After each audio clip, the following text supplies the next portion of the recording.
ಎಲ್ರಿಗೂ ನಮಸ್ಕಾರ. ಇಂದಿನ ಡಾಕ್ಟರ್ ಡಿ ವಿ ಜಿಯವರ ಜೀವನಾದರ್ಶಗಳನ್ನು ಅರಿಯುವ ಪ್ರಯತ್ನ. ಮಂಕುತಿಮ್ಮನ ಕಗ್ಗ, ಮರಳಮುನಿಯನ ಕಗ್ಗ,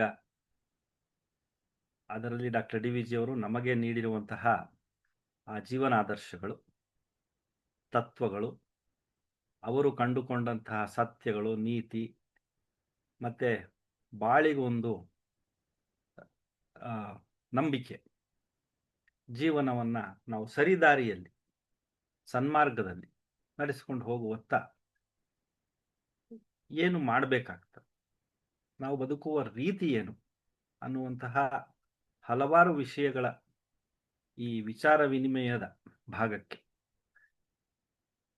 ಕಲಿಕೆಯ ಪ್ರಯತ್ನಕ್ಕೆ ಡಾಕ್ಟರ್ ಡಿ ವಿ ಜಿಯವರು ನಮಗೆ ತೋರ್ಕೊಟ್ಟಿರುವಂತಹ ಆ ಮಾರ್ಗವನ್ನು ಅಭ್ಯಸಿಸುವಂತಹ, ಅಧ್ಯಯನ ಮಾಡುವಂತಹ ಈ ಭಾಗಕ್ಕೆ ತಮ್ಮೆಲ್ಲರಿಗೂ ಆತ್ಮೀಯವಾದ ಸ್ವಾಗತವನ್ನು ಕೋರ್ತಾ, ಯೋಗ ಧ್ಯಾನದ ನಂತರ ನಮ್ಮೆಲ್ಲರನ್ನ ಒಂದಾಗಿಸಿ ಈ ರೀತಿಯ ಸತ್ಸಂಗ, ಸಂವಾದ, ಈ ಅಭಿಪ್ರಾಯ ಹಂಚಿಕೊಳ್ಳುವಿಕೆ, ಇದಕ್ಕಾಗಿ ಈ ವೇದಿಕೆಯನ್ನು ನಿರ್ಮಿಸಿ ನಮಗೆ ಅನುವು ಮಾಡಿಕೊಟ್ಟಿರುವಂತಹ ಉಮಾಮಹೇಶ್ವರ ಗುರೂಜಿಯವರಿಗೆ, ವಾಸ್ಕ್ ಯೋಗ ಕೇಂದ್ರಕ್ಕೆ ಮೊದಲಿಗೆ ತಮ್ಮೆಲ್ಲರ ಪರವಾಗಿ ವೈಯಕ್ತಿಕವಾಗಿ ನಾನು ಅನಂತಾನಂತ ಕೃತಜ್ಞತೆಗಳನ್ನು ಸಲ್ಲಿಸುತ್ತಾ, ಒಂದಷ್ಟು ವಿಚಾರಗಳನ್ನು ನಾವು ಈ 5.5 ವರ್ಷಗಳಿಂದ ಡಿ ವಿ ಜಿ ಸಾಹಿತ್ಯಾವಲೋಕನದ ಮೂಲಕ ಬೇರೆ ಕನ್ನಡ ಸಾಹಿತ್ಯ ದಿಗ್ಗಜರ ಮಾತುಗಳನ್ನು, ಅವರ ಕೃತಿಗಳನ್ನು, ಅವರ ರಚನೆಗಳನ್ನು ಅವಲೋಕಿಸುವುದರ ಮೂಲಕ ತಿಳಿದುಕೊಳ್ಳುವಂತಹ ಪ್ರಯತ್ನ ಮಾಡ್ತಾ ಬಂದಿದ್ದೇವೆ. ಮುಖ್ಯವಾಗಿ ಡಿ ವಿ ಜಿಯವರ ಮಂಕುತಿಮ್ಮನ ಕಗ್ಗ ಮತ್ತು ಮರಳಮುನಿಯನ ಕಗ್ಗ, ಅದರ ಮೂಲಕ ಜೀವನದ ಸತ್ವವನ್ನು, ಸತ್ಯವನ್ನು ಅರಿಯುವಂತಹ, ಅರಿತುಕೊಳ್ಳುವ ಪ್ರಯತ್ನ ಮಾಡ್ತಾ ಬಂದಿದ್ದೇವೆ. ಡಿ ವಿ ಜಿಯವರು ಕಂಡುಕೊಂಡಂತಹ ಆದರ್ಶಗಳನ್ನು, ಅವರು ಕಲಿತಂತಹ ಪಾಠಗಳನ್ನು ಜೀವನದಲ್ಲಿ ಸ್ವ ಅನುಭವದಿಂದ ಅವರು ಅನುಭವಿಸಿ, ಪೆಟ್ಟು ತಿಂದು, ಕಷ್ಟಪಟ್ಟು ಅಥವಾ ಸುಖಪಟ್ಟು ಅವರಿಗೆ ತಿಳಿದಂತಹ ಆ ಜ್ಞಾನ, ಅದನ್ನು ನಮಗೆ ಕಗ್ಗದ ಮೂಲಕ ಅವರು ನೀಡಿರುವಂಥದ್ದು. ಡಿ ವಿ ಜಿಯವರ ದೈವ ಭಕ್ತಿ, ದೈವ ನಂಬಿಕೆ, ದೈವ ಅಂದಾಗ ನಾವು ಚೇತನ ಶಕ್ತಿ, ಒಂದು ಬ್ರಹ್ಮ, ಪರಮಾತ್ಮ ಅನ್ನುವಂತಹ ಮಾತುಗಳಿಂದ ಅರಿತುಕೊಳ್ತಿದ್ದೇವೆ. ಹಾಗಾಗಿ ಡಿ ವಿ ಜಿಯವರು ಮೊದಲ 3 ಪದ್ಯಗಳಲ್ಲಿ ತಮ್ಮ ಆ ದೈವ ನಂಬಿಕೆಯನ್ನು ಪ್ರಕಟಪಡಿಸಿದ್ದಾರೆ ಅಂತ. ಶ್ರೀ ವಿಷ್ಣು ವಿಶ್ವಾದಿ ಮೂಲ ಮಾಯಾಲೋಲ ದೇವ ಸರ್ವೇಶ ಪರಬೊಮ್ಮನೆಂದು ಜನಂ ಆವುದನು ಕಾಣದೊಡಂ ಅಳ್ತೀಂ ನಂಬಿಹುದೋ ಆ ವಿಚಿತ್ರಕ್ಕೆ ನಮಿಸೋ ಮಂಕುತಿಮ್ಮ. ಇಹುದೋ ಇಲ್ಲವೋ ಜೀವ ಜಡರೂಪ ಪ್ರಪಂಚವನದಾವುದೋ ಆವರಿಸಿಕೊಂಡು ಒಳನೆರೆದು ಮಿಹುದಂತೆ ಭಾವಕ್ಕೊಳಪಡದಂತೆ ಅಳತೆಗಳೊಡದಂತೆ ಆ ವಿಶೇಷಕ್ಕೆ ಮಣಿಯೋ ಮಂಕುತಿಮ್ಮ, ವಿಚಿತ್ರಕ್ಕೆ ನಮಿಸೋ ವಿಶೇಷಕ್ಕೆ ಮಣಿಯೋ ಅಂತ. ಇಹುದೋ ಇಲ್ಲವೋ ತಿಳಿಯಗೊಡದೊಂದು ವಸ್ತು ನಿಜ ಮಹಿಮೆಯಿಂ ಜಗವಾಗಿ ಜೀವವೇಷದಲ್ಲಿ ವಿಹರಿಪುದದು ಒಳ್ಳಿತೆಂಬುದು ನಿಸದ ಮಾದೊಡೆ ಆ ಗಹನ ತತ್ವಕ್ಕೆ ಶರಣು ಮಂಕುತಿಮ್ಮ ಅಂತ 3 ಹಂತಗಳಲ್ಲಿ ಅವರು ಆ ದೈವ ನಂಬಿಕೆಯನ್ನ ಪ್ರಕಟ ಮಾಡಿರುವಂಥದ್ದು. ಇದೇ ಆ ಗಹನ ತತ್ವಕ್ಕೆ ಶರಣು ಅಂತಾರಲ್ಲ 3ನೇ ಪದ್ಯದಲ್ಲಿ. ಅಂದ್ರೆ ಇಹುದೋ ಇಲ್ಲವೋ ತಿಳಿಯಗೊಡದೊಂದು ವಸ್ತು ನಿಜ ಮಹಿಮೆಯಿಂ ಜಗವಾಗಿ ಜೀವವೇಷದಲ್ಲಿ, ತನ್ನ ಮಹಿಮೆಯಿಂದ ಈ ಜಗದಲ್ಲಿ ಜೀವವೇಷದಲ್ಲಿ, ಪ್ರಪಂಚದಲ್ಲೆಲ್ಲ ವಿಹರಿಪುದದು ಒಳ್ಳಿತೆಂಬುದು ನಿಸದ ಮಾದೊಡೆ ಅಂತ. ಒಳ್ಳೆಯದನು ಅನ್ನುವಂತಹ ಕೆಲಸಗಳು ಆಗುತ್ತಾ ಇದ್ದಾಗ, ಅಂದ್ರೆ ಧರ್ಮದ ಹಾದಿ ಅನ್ನುವಂಥದ್ದು. ಹಾಗಾಗಿ ದೈವ, ಆ ಧರ್ಮದ ಹಾದಿಯಲ್ಲಿ ನಮ್ಮನ್ನು ನಡೆಸಿಕೊಂಡು ಹೋಗುವಂಥದ್ದು ದೈವ. ದೈವದ ನಂಬಿಕೆ, ದೈವದ ಶಕ್ತಿಯಲ್ಲಿ ನಂಬಿಕೆ ಅನ್ನುವಂಥದ್ದಿದ್ರೆ ಮನಸ್ಸಿಗೆ ಒಂದಷ್ಟು ಧೈರ್ಯ ಇರ್ತದೆ. ಏನಾದರೂ ಕಷ್ಟ ಕಾಲ ಬಂದಾಗ ನಮಗೆ ಆಸರೆಗೆ ಒಬ್ಬರು ಇದ್ದಾರಪ್ಪ, ಯಾವುದೋ ಒಂದು ಶಕ್ತಿ ನಮ್ಮನ್ನು ಕಾಪಾಡ್ತದೆ ಅಂತ. ಮತ್ತೆ ಧರ್ಮದ ಹಾದಿಯಲ್ಲಿ ನಡೆಸಿಕೊಂಡು ಹೋಗ್ತದೆ. ದೇವರು ಒಳ್ಳೆತನ, ಒಳಿತನಾಗಿಸು, ಸಂತಸ, ಈ ರೀತಿ ಪರೋಪಕಾರಿಯಾಗಿರು. ಮೂರನೇದು ಬಹಳ ಮುಖ್ಯವಾದದ್ದು ಈ ಪಾಪ ಪುಣ್ಯ ಅನ್ನುವಂಥ ಸಿದ್ಧಾಂತ. ಪಾಪ ಮಾಡಿದಾಗ, ಬೇರೆಯವರಿಗೆ ಕಷ್ಟ ಕೊಟ್ಟಾಗ, ದುಃಖ ತಂದಾಗ, ಅನ್ಯಾಯ ಮಾಡಿದಾಗ, ಅಕ್ರಮ ಮಾಡಿದಾಗ, ಇದೆಲ್ಲ ಪಾಪಗಳು ಅಂತ ಆದಾಗ ಆ ದೈವ ನಮ್ಮನ್ನು ನೋಡ್ತಾ ಇರ್ತದೆ. ನರಕ ಅನ್ನುವಂತಹ ಅಲ್ಲಿ ನಮಗೆ ಶಿಕ್ಷೆ ಆಗ್ತದೆ. ಪುಣ್ಯ, ಒಳ್ಳೆ ಕೆಲಸಗಳನ್ನು ಮಾಡ್ತಾ ಇದ್ದಾಗ ಸ್ವರ್ಗ, ದೈವ ನಮ್ಮನ್ನು ನೋಡ್ತಾ ಇರ್ತದೆ. ಈ ದೈವ ಅನ್ನುವಂಥದ್ದು ಒಂದು ರೀತಿ ನಿಯಾಮಕ, ನಿರ್ಣಾಯಕ, ಮೇಲಿನಿಂದ ಕೂತು ನಾವು ಮಾಡೋದನ್ನು ನೋಡ್ತಾ ಇರ್ತಾನೆ ಅಂತ ಸರಿಯಾದ ಒಳ್ಳೆಯ ಹಾದಿಯಲ್ಲಿ ಒಳ್ಳೆ ಜೀವನವನ್ನು ನಡೆಸಲಿಕ್ಕೆ ಈ ದೈವ ಅನ್ನೋದು. ಆ ಗಹನ ತತ್ವಕ್ಕೆ ಶರಣು ಮಂಕುತಿಮ್ಮ ಅಂತ ಅವ್ರು ಹೇಳಿರುವಂಥದ್ದು. ಆ ಗಹನ ತತ್ವ, ಅದಕ್ಕೆ ಶರಣಾಗಿ ಬಿಡು, ನಿನಗೆ ಮನಸ್ಸಿಗೆ ಒಂದಷ್ಟು ಧೈರ್ಯ ಸಿಗ್ತದೆ. ದೇವರು ಧರ್ಮ ಅನ್ನೋದು, ಧರ್ಮದ ಹಾದಿಯಲ್ಲಿ ನೀನು ನಡೆಯುವಂತೆ ಮಾಡ್ತದೆ.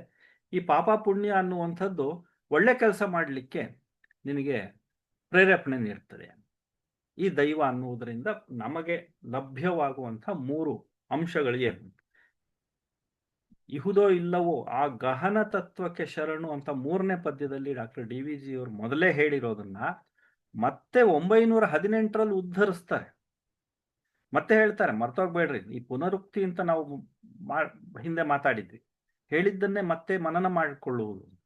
ಮತ್ತೆ ಹೇಳ್ತಾರೆ, ನೆನೆದು ಗಹನವನು ಜೀವನ ರಹಸ್ಯವನು ಮನವ ಬಳಲಿಸಿ ಸೋಲಿಸಿರುವ ತತ್ವವನು ಮನದ ಏಕಾಂತದಲ್ಲಿ ಮೌನದ ಧ್ಯಾನದಲ್ಲಿ ಮಣಿಮಣಿದು ಕೈ ಮುಗಿಯೋ ಮಂಕುತಿಮ್ಮ. 918ನೇ ಮೂರನೇ ಪದ್ಯ. ಎರಡನೇ ಪದ್ಯದಲ್ಲಿ ಆ ವಿಶೇಷಕ್ಕೆ ಮಣಿಯೋ ಅಂತ ಹೇಳಿದ್ರು.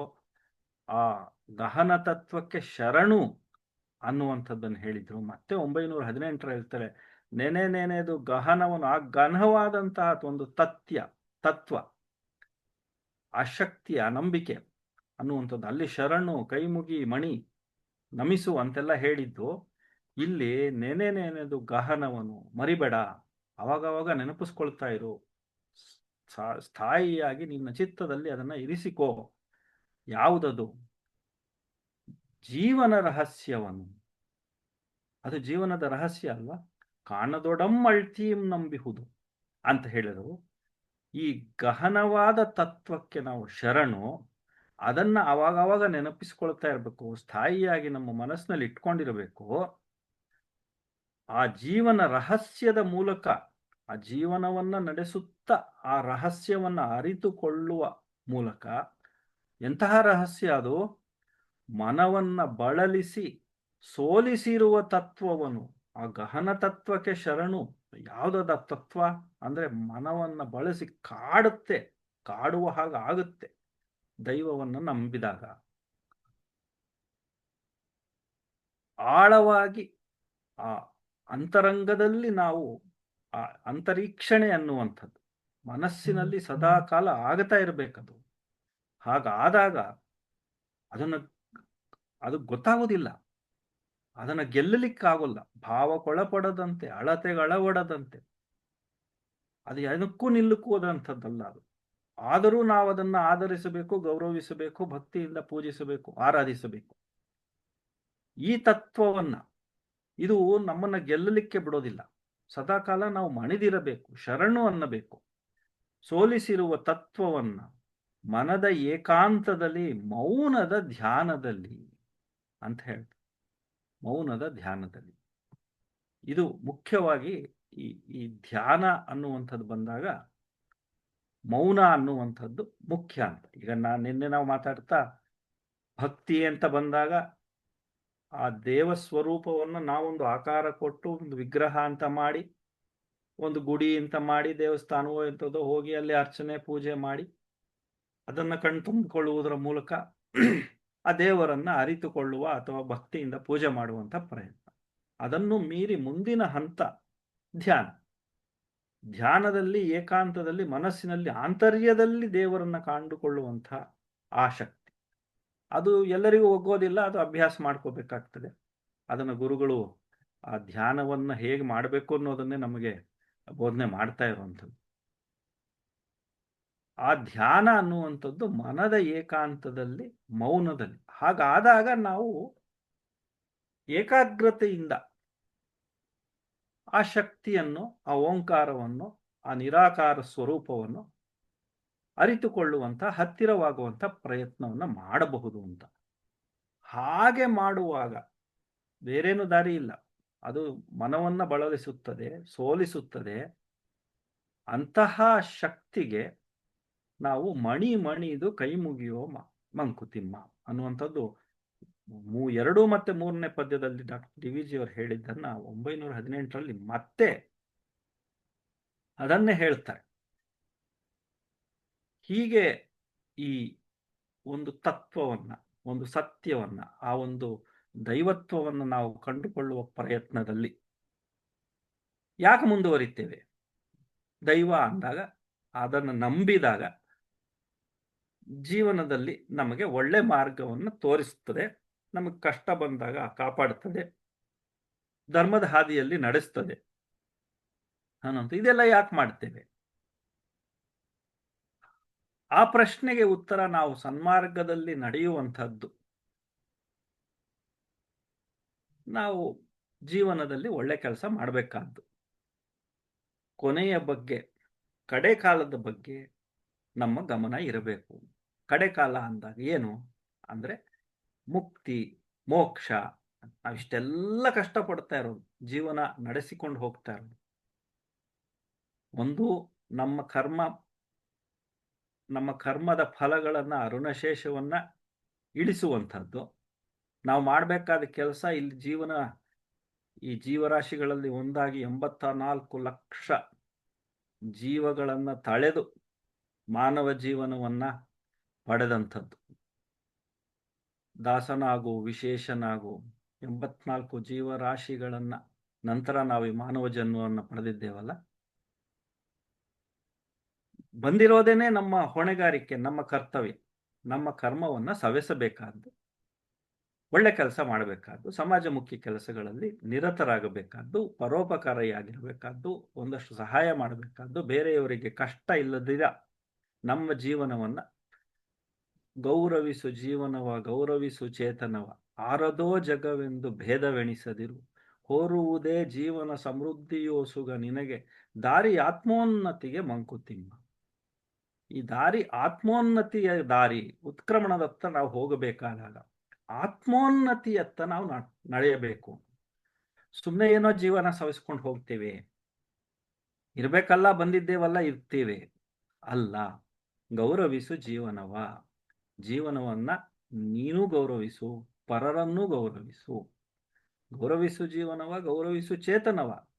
ಆ ಶಕ್ತಿ ಅನ್ನುವಂಥದ್ದು ಒಂದಿದೆ, ಆ ಚೇತನವೇ, ಅದರ ಅಂಶವೇ ನಮ್ಮಲ್ಲೂ ಇರುವಂಥದ್ದು. ಆ ಚೈತನ್ಯವನ್ನ ಭಕ್ತಿಯಿಂದ ನಂಬು. ಆರದೋ ಜಗವೆಂದು ಭೇದವೆಣಿಸದಿರು. ಅಯ್ಯೋ, ಇದು ಯಾರ್ದ, ನನಗೇನಾಗಬೇಕು, ನನ್ನ ಪಾಠಕ್ಕೆ ನಾನು ಇದ್ದುಕೊಳ್ತೇನೆ, ಅಲ್ಲ, ಹಾಗಾಗಲ್ಲ. ಮಿಳಿತನಿರು ವಿಶ್ವದಲ್ಲಿ, ಎಲ್ಲರೊಳಗೊಂದಾಗು ಮಂಕುತಿಮ್ಮ. ಎಲ್ಲರನ್ನೂ ಗೌರವಿಸು. ಯಾರದ್ದೋ ಜಗತ್ತಲ್ಲ ಇದು. ಇರುವುದು ತಾಣ ನಿನಗಿಹುದಿಲ್ಲೇ, ಬೇರೆ ಇನ್ನೆಲ್ಲೂ ಇಲ್ಲ. ಮಾಡಬೇಕಾದ ಕೆಲಸ ಮಾಡಲೇಬೇಕು ಅನ್ನುವಂಥದ್ದು.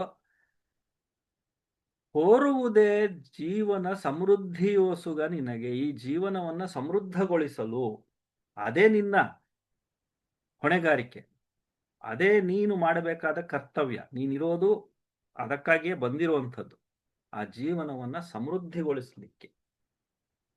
ಅದೇ ನೀನು ನಡೆಸಿದಾಗಲೇ ನಿನಗೆ ದಾರಿ ಆತ್ಮೋನ್ನತಿಗೆ ಮಂಕುತಿಮ್ಮ ಅನ್ನುವಂಥದ್ದು. ಈ ದಾರಿ ಆತ್ಮೋನ್ನತಿಗೆ ಮಂಕುತಿಮ್ಮ ಅನ್ನುವಂತಹ ಆ ನುಡಿಗಟ್ಟು ನಾವು ಈ ಜೀವನದಲ್ಲಿ ಮಾಡುವಂಥದ್ದಕ್ಕೆಲ್ಲ ಒಂದು ಮಾರ್ಗಸೂಚಿ. ಏನಕ್ಕೆ ಮಾಡ್ತಾ ಇದ್ದೀವಿ ಅಂದ್ರೆ ದಾರಿ ಆತ್ಮೋನ್ನತಿಗೆ ಮಂಕುತಿಮ್ಮ. ನಾವು ನಮ್ಮ ಆತ್ಮದ ಉನ್ನತಿಗಾಗಿ, ಅಂದರೆ ಕೊನೆಯಲ್ಲಿ ಏನು ಹೇಳ್ತಾರೆ, ಅನಾಯಾಸೇನ ಮರಣಂ ವಿನಾ ದೈನ್ಯನ ಜೀವನಂ. ಅನಾಯಾಸವಾದ ಮರಣ ಕೊಡಪ್ಪ, ದೈನ್ಯವಿಲ್ಲದ ಜೀವನವನ್ನ ನೀಡಪ್ಪ. ದೇಹ ಅಂತೂ ತವ ಸಾನ್ನಿಧ್ಯಂ ದೇಹಿಮೆ ಪರಮೇಶ್ವರಂ.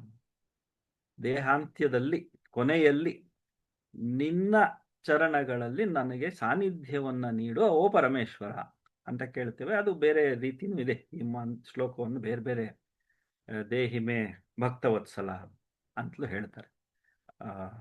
ದ್ರೋಣಾಚಾರ್ಯರು ಕೃಷ್ಣನನ್ನ ಕೇಳಿಕೊಂಡದ್ದು ಅಂತ.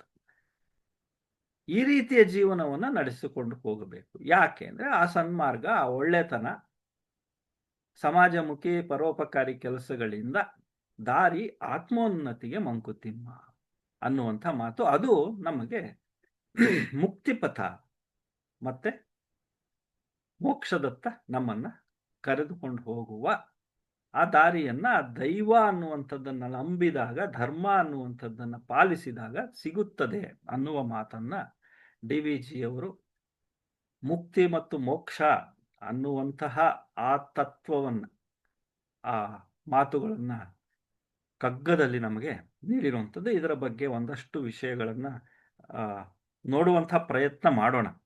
ಈ ಮೋಕ್ಷ ಅನ್ನುವಂಥದ್ದು, ಈ ಮೋಕ್ಷ ಮುಕ್ತಿ ಅಂದ್ರೆ ಈ ಜೀವನ ಚಕ್ರದಿಂದ ಮುಕ್ತರಾಗುವಂಥದ್ದು. ಮೋಕ್ಷ ಅಂದ್ರೆ ತವ ಸಂವಿಧಾನಂ, ಕೊನೆಯಲ್ಲಿ ನಾನು ಕೊನೆಗೊಂಡಾಗ ನಿನ್ನ ಸಾನ್ನಿಧ್ಯದಲ್ಲಿ ನನಗೆ ಅದು ಮೋಕ್ಷ ಅನ್ನುವಂಥದ್ದು. ಜೀವಾತ್ಮ ಪರಮಾತ್ಮದೊಂದಿಗೆ ಲೀನವಾಗುವುದು ಮೋಕ್ಷ.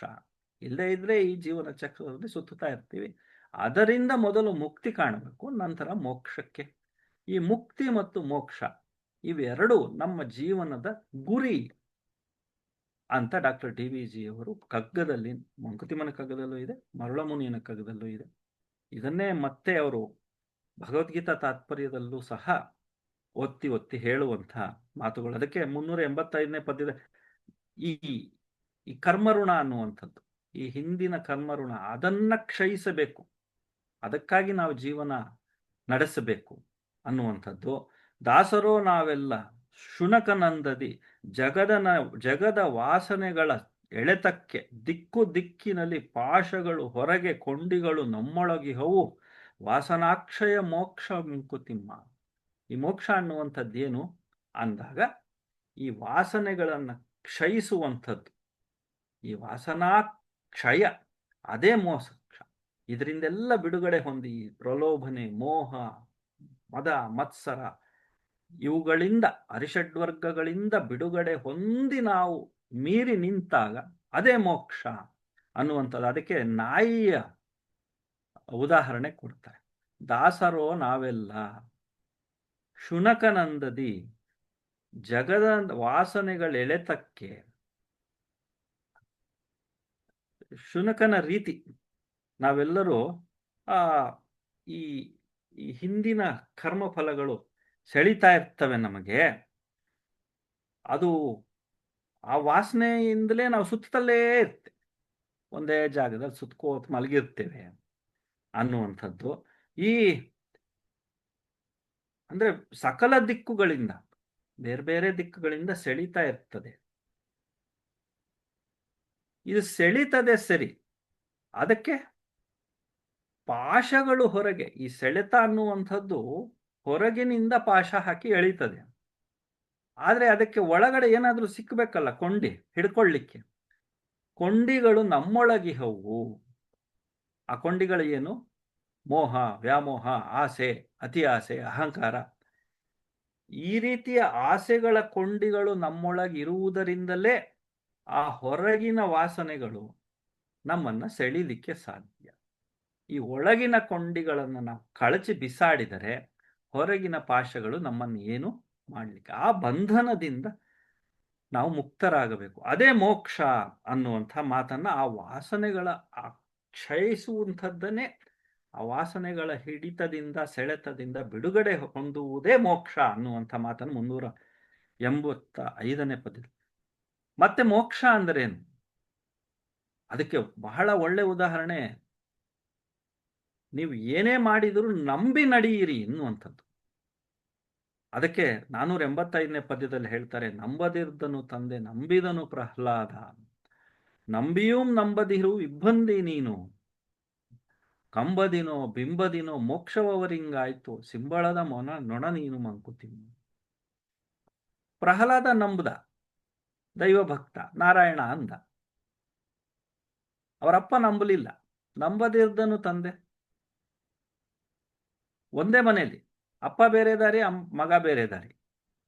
ಅವನ್ ನಾರಾಯಣ ಅಂದ್ರೆ ಉರಿದು ಬೀಳುವಂತ ನಂಬಿಯೂ ನಂಬದಿರು ಇಬ್ಬಂದಿ ನೀನು. ಇತ್ಲಾಗ ನಿನಗೆ ನಂಬೋದೂ ಇಲ್ಲ, ನಂಬದೇ ಇರೋದಕ್ಕೂ ಆಗುವುದಿಲ್ಲ. ಈ ಇಬ್ಬಂದಿತನವನ್ನು ನಾವು ನೋಡ್ತೇವೆ. ಅಯ್ಯೋ ಕಷ್ಟ ಬಂದಾಗ ನೋಡ್ಬೇಕು, ಓಡ್ತೀವಿ. ಸಂಕಟ ಬಂದಾಗ ವೆಂಕಟರಮಣ, ಅವ ದೇವ್ರಿರ್ತಾನ, ಅವಾಗ ದೇವ್ರು ಕಾಪಾಡ್ತಾನೆ. ಎಲ್ಲ ಸುಖವಾಗಿದ್ದಾಗ ಎಲ್ಲವನ್ನು ಮರಿತೇವೆ. ಅದಕ್ಕಾಗಿಯೇ ಆ ಗಹನವಾಗಿ ನೆನೆದು ಗಹನವನು ಎಂಥ ಸಮಯದಲ್ಲೂ ಮರೀದೀರ ಸದಾ ಕಾಲ ಜ್ಞಾಪಕದಲ್ಲಿಟ್ಕೊಂಡು ಇದು ನಮ್ಮನ್ನು ನಡೆಸುತ್ತಿದೆ ಈ ದಾರಿಯಲ್ಲಿ ಅನ್ನುವಂಥದ್ದನ್ನ ಮನಗಂಡು, ಅದು ಕಾನ್ಶಿಯಸ್ಲಿ, ಸುಮ್ಮನೆ ಅಲ್ಲ, ಅವಾಗವಾಗ ಗಹನವನ್ನ ನೆನೆದು ಆ ಗಹನ ತತ್ವಕ್ಕೆ ಶರಣು. ಅದಿಲ್ಲ, ಬೇಕಾದಾಗ ನಂಬು, ಬೇಡದಿದ್ದಾಗ ಮರ್ತು ಹೋಗು ಅನ್ನುವಂಥ ಇಬ್ಬಂದಿತನ ನಮ್ಮದು. ಕಂಬದಿನೋ ಬಿಂಬದಿನೋ ಮೋಕ್ಷವರಿಂಗಾಯ್ತು. ಕಂಬದಿಂದ ಬಂದ ಮೋಕ್ಷ ಕೊಟ್ಟ ನರಸಿಂಹ. ಆದರೆ ಆ ದೇವರ ಬಿಂಬದಿಂದ, ದೇವರನ್ನ ಕಂಡದ್ದರಿಂದ, ದೇವರನ್ನ ನಂಬಿದ್ದರಿಂದ ಪ್ರಹ್ಲಾದನಿಗೂ ಮೋಕ್ಷ ಸಿಕ್ತು. ನಂಬದಿದ್ದ ಹಿರಣ್ಯಕಶಿಪುವಿಗೂ ಮೋಕ್ಷ ಕೊಡಿಸ್ತಾನೆ. ಅಂದ್ರೆ ನೀವು ಏನಾದ್ರೂ ಒಂದನ್ನ ಇಲ್ಲ ನಂಬಿ ಇಲ್ಲ ನಂಬದೇ ಮಧ್ಯದಲ್ಲಿ ಓಡಾಡಬೇಡಿ ಅನ್ನುವಂಥದ್ದು. ಮೋಕ್ಷ ಅನ್ನುವಂಥದ್ದು ಸಿಗ್ತದೆ. ಸಿಂಬಳದ ನೊಣದಂತೆ ಇರಬೇಡಿ. ಈ ಸಿಂಬಳದ ನೊಣ ಅನ್ನುವಂಥದ್ದು ಅದೊಂದು ತತ್ವ, ಅದು ನ್ಯಾಯ. ಸಿಕ್ಕಾಕೊಂಡ್ಬಿಟ್ಟಿರುತ್ತೆ, ಗಲೀಜು, ಅದರಿಂದ ಬಿಡಿಸ್ಕೊಳ್ಲಿಕ್ಕಾಗಲ್ಲ.